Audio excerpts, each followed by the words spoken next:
C'est bébé M. Wow. Connais les bails. L'Agence congolaise de prestations et services SRL, la solution rapide pour toute activité des transactions immobilières en République démocratique du Congo. Vente, achat, gestion, estimation, mise en location des biens meubles et immeubles. Contactez-nous au +243 85 27 79 630. Vous avez une parcelle à vendre, un terrain, une villa, une construction. L'Agence congolaise de prestations et services SRL, la solution rapide pour toute activité des transactions immobilières en République démocratique du Congo. Vente, achat, gestion, estimation, mise en location des biens meubles et immeubles. Contactez-nous au +200.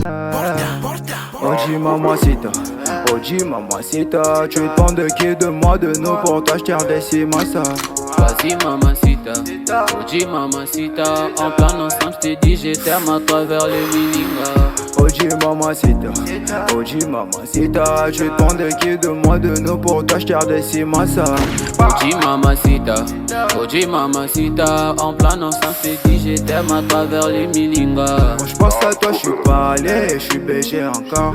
Tu t'en fous de mes reproches et de mes erreurs qui sont moches. La bonne j'arrange mes souvenirs dans la rue, je deviens rail. Quand je suis dans le Mbote libota na ngai mbote na bino sengo mingi ya ko présenter biso eloko toye kotala lelo ezali lupango na commune ya Ngaliema ma campagne. Donc ma campagne eza quartier moko oyo toyebi ke bat nyonso balingaka yango parce que eza quartier moko résidentiel. Donc eza esika moko boye kimia ya kokolisa bana quartier moko calme oyo ba série ya kala toyebaka ke mutu nyonso oyo avandaka na ma campagne aza mutu moko ya mbongo.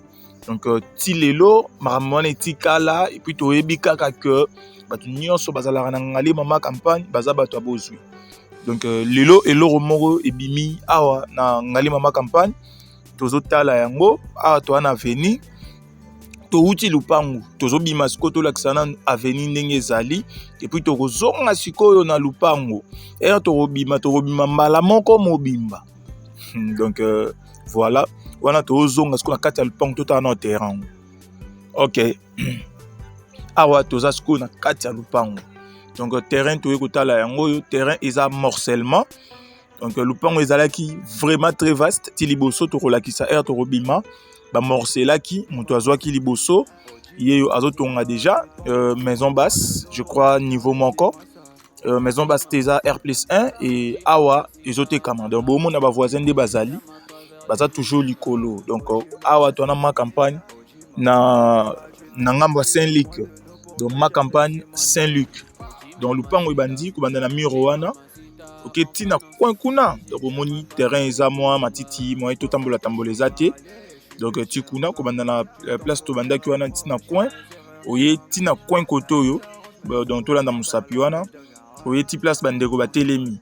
Donc ezopesa biso 13 mètres x 13 donc 13 mètres de longueur 13 mètres de largeur.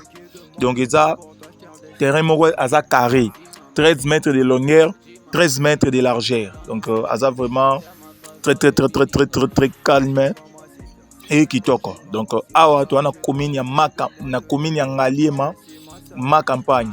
Donc ma campagne eza munene ato na ma campagne Saint-Luc. Donc érosion ezala raté, ma etonda raté, sécurité zali, insécurité zate. Donc biloko ba qualité nyonso bien auto lukara muta ko vanda na ba conditions bien ezala na ma campagne. Donc voilà la raison pour laquelle to lakisa lupango oyo. Donc wana to lakisa ko liboso.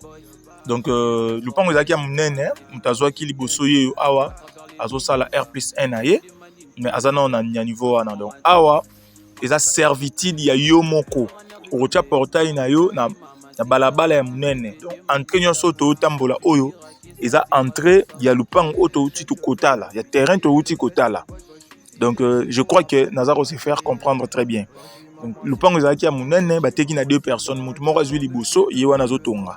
Et puis terrain oyo tozo lobela oyo tozo teka eza oyo eza oyo touti kotala avenue yango. Donc avenue eza très calme, auto mona kuna na ngambu ezali cercle hippique, place bandeko na biso ba sala bilo ya ba cheval wana ba jab ya ba cheval.